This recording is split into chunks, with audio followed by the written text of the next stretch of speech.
Fala aí, pessoal, como é que vocês estão? Tudo na paz?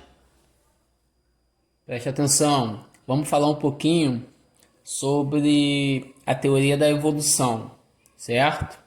Como você pode, entender, né? Teoria é algo que não foi comprovado cientificamente. Toda vez que vocês ouvirem falar hipótese, é algo que foi elaborado, mas que não é comprovado cientificamente. Quando for comprovado cientificamente, aí vira lei, beleza? Vamos começar falando, anteriormente a teoria da evolução, que temos, a teoria do fixismo, a hipótese do fixismo, que o que ela dizia? Que todos os seres vivos não sofriam mutações. Nenhum ser vivo sofria mutações. Então a galinha é a mesma desde que o mundo é mundo. O cavalo é igualzinho desde que o mundo é mundo, tá? Então, na hipótese do fixismo, não existe mutação, não existe mudança. Os seres vivos são imutáveis, não tem mudança, beleza?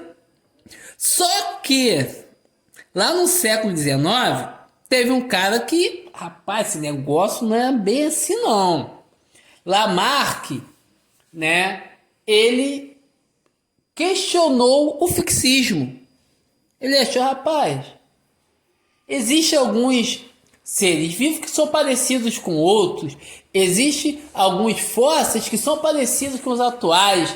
Então, não pode ser imutável. Show?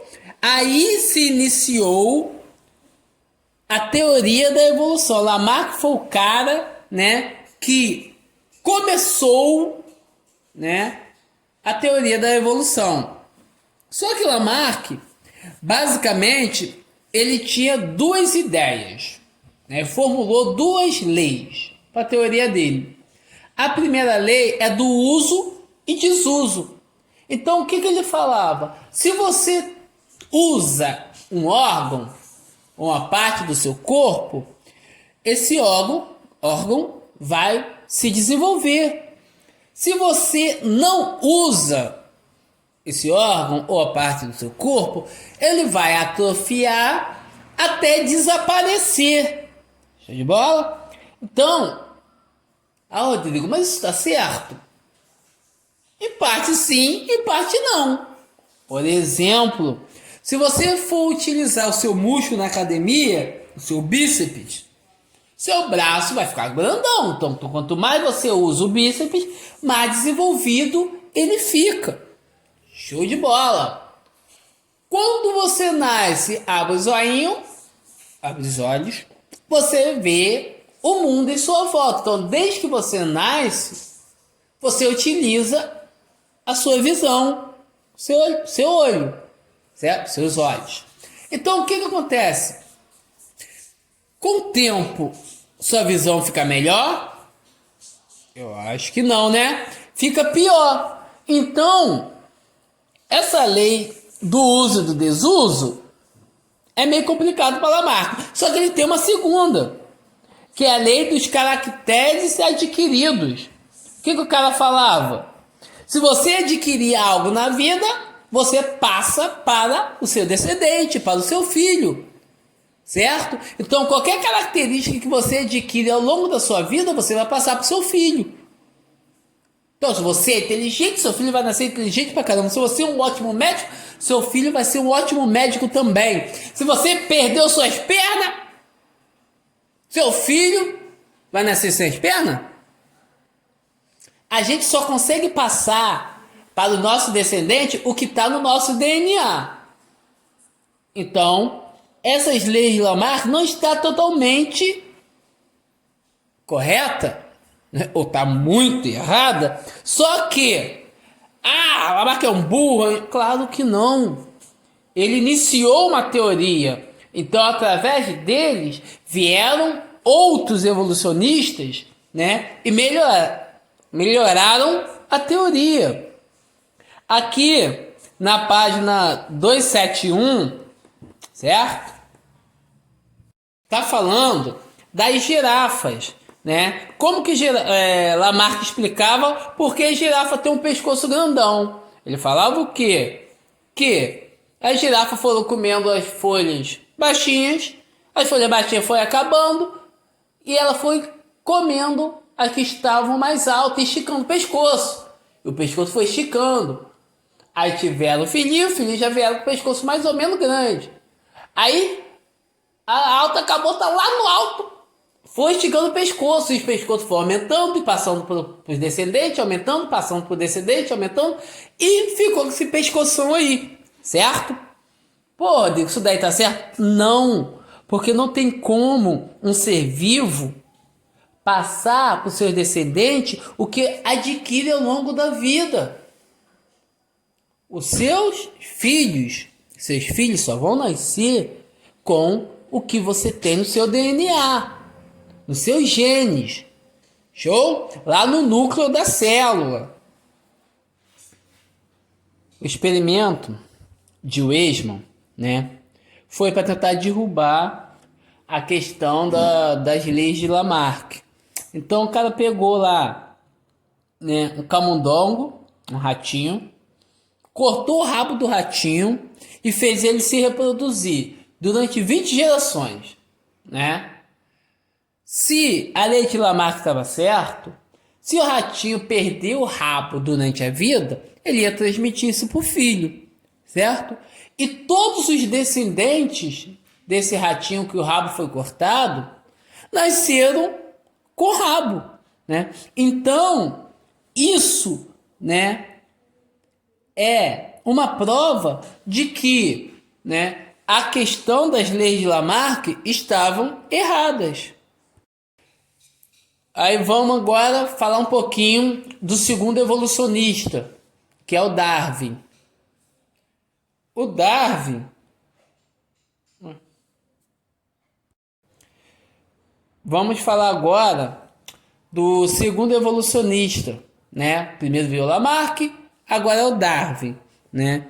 O Darwin é um filho de médico, né, que estudou na Universidade de Cambridge, certo?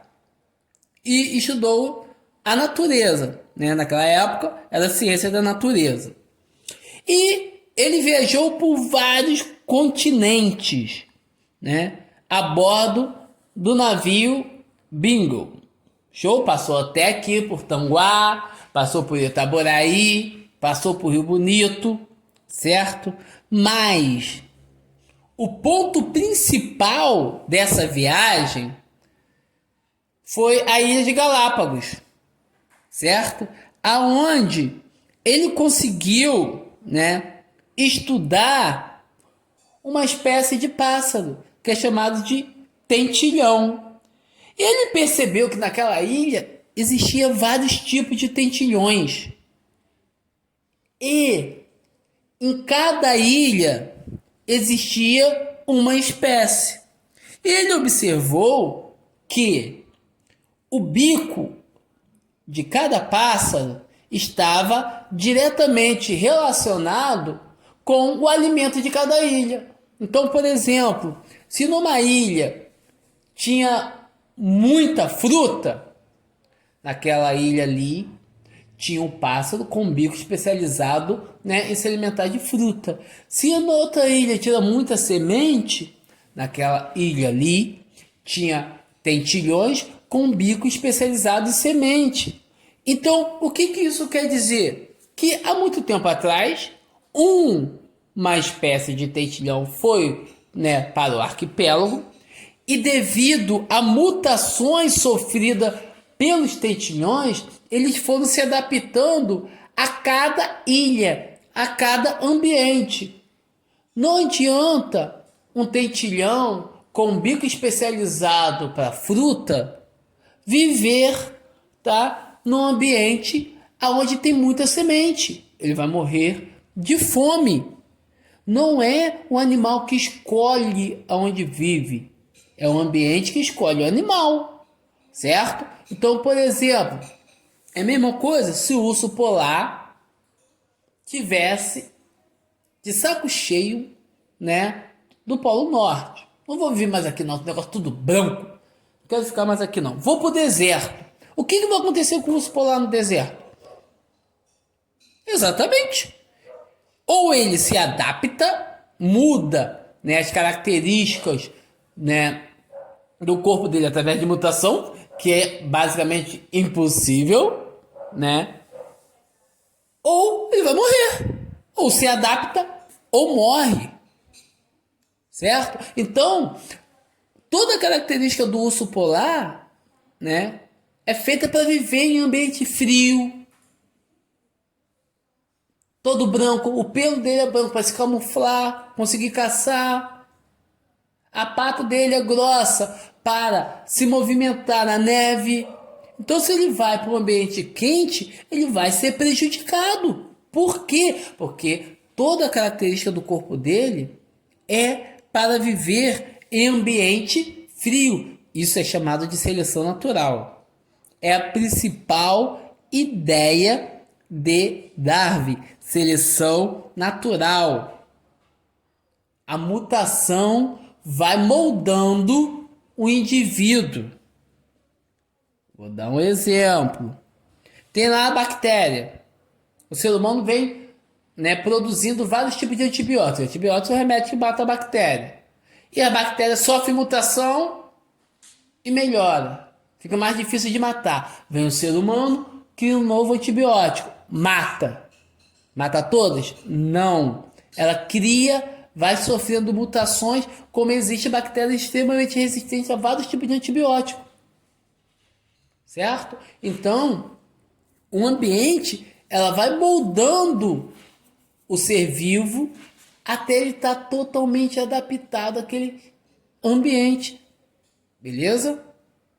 Da explicação de Darwin sobre... Perdão, a explicação de Lamarck sobre o pescoço da girafa, Darwin também explicou. Só que Darwin fala o quê? Ou falava, né? Falava o quê? Que tinha girafa de pescoço pequeno, foram comendo as folhas mais baixas, a folha mais baixa acabou, certo?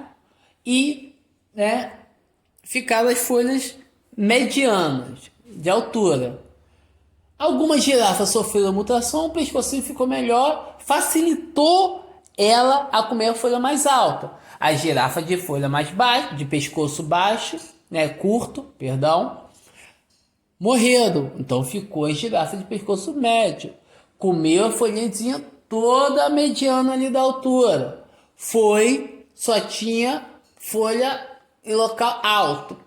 Novas girafas sofreram mutações, ficaram com o pescoço grande. O que aconteceu com a girafa de pescoço médio? Morreram de fome, certo? É por isso que eu falo, a mutação na evolução, ela só é boa se faz você viver mais e ter mais descendentes. A mutação é ruim na evolução, tá? Se ela prejudicar o indivíduo, certo? Fazendo com que ele viva menos e não deixe descendente, tá? Então, a mutação, ela é importantíssima para a evolução das espécies, segundo a evolução. Show de bola? Mas, Rodrigo, eu não acredito nesse negócio de evolução. Como é que os caras podem ter certeza que é evolução? Ninguém tem certeza. Existem evidências evolutivas. São provas de que a evolução possa existir. Tá? Então, a primeira que tem aí são pesquisas paleontológicas, que estudam o quê? Os fósseis. Tá? Então, eles perceberam que muitos fósseis são parecidos com os animais atuais, certo? Com diferenças. Então, houve modificação dos animais antigos para os atuais. Então, isso é uma evidência. Temos também a embriologia comparada. Como assim, professor?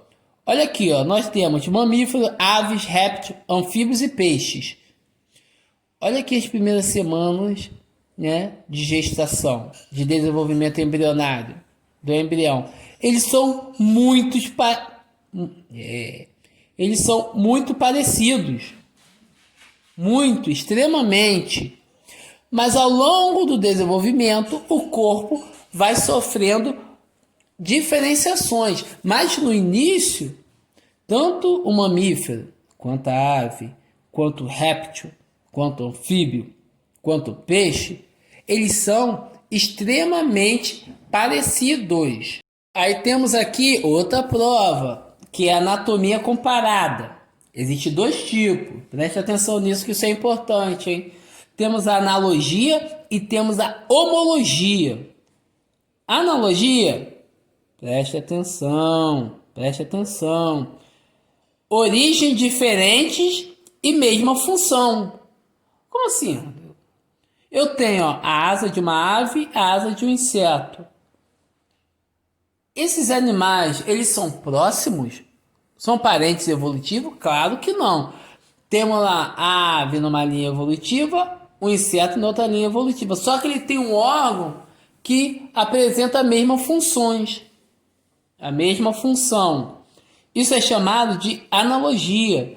Quando você tem origens diferentes dos órgãos, só que ele exerce a mesma função. Beleza? Analogia são origens diferentes, órgãos de origem diferente, que apresentam a mesma função, tá? Origem embrionária, tá bom? A homologia, se liga na parada aqui. Tem aqui a tartaruga, golfinho, cavalo, morcego, humano e ave.